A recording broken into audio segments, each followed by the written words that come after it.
November, the minister and Alberta teachers had essentially agreed to financial terms, wage freezes for the first 2 years and a modest 1% and 3% increase in the final 2 years.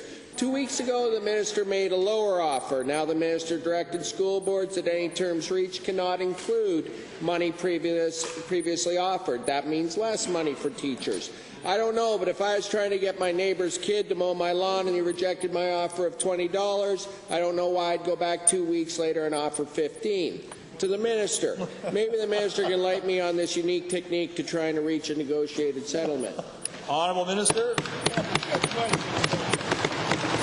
Mr. Speaker, the negotiations with the ATA and the ASB have been going on a lot longer than since November. These negotiations have been going on for 2.5 years, and there's been a multitude of proposals shared back and forth.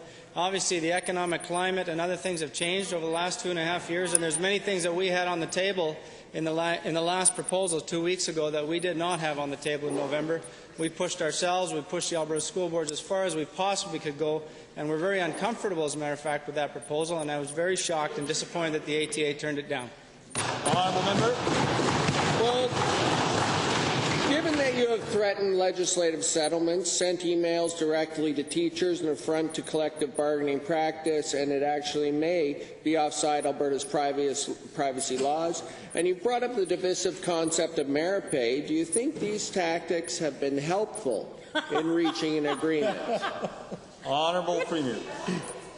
Important for us as the government to be able to communicate with teachers who are professionals in our province and entitled to be communicated with by the government, Mr. Speaker, in a way that allows us to not only communicate through the union, Mr. Speaker. And I think it's really important that we recognize the fact that if we want to have a real discussion about how important teachers are to our families and our kids, that we have the ability to include teachers in the dialogue, Mr. Speaker. So from my perspective, as we're able to talk through what long-term planning looks like for education, for school and curriculum, to implement inspiring education, this is the way forward for negotiations, and I'm very optimistic that we're going to reach a settlement. Honourable member.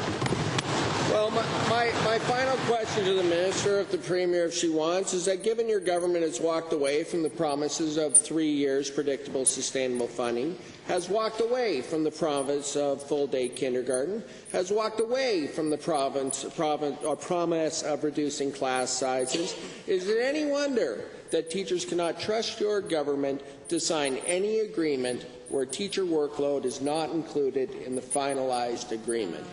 Oh, nice. Mr. Speaker, this government's delivering on a number of the promises from the Premier. As a matter of fact, the Premier promised to reinstate the $107 million in funding. She did that. She promised to pass the Education Act. She did that. She promised 50 new schools and 70 modernizations. We will do that. She's promised to put kids first. We are doing that, Mr. Speaker.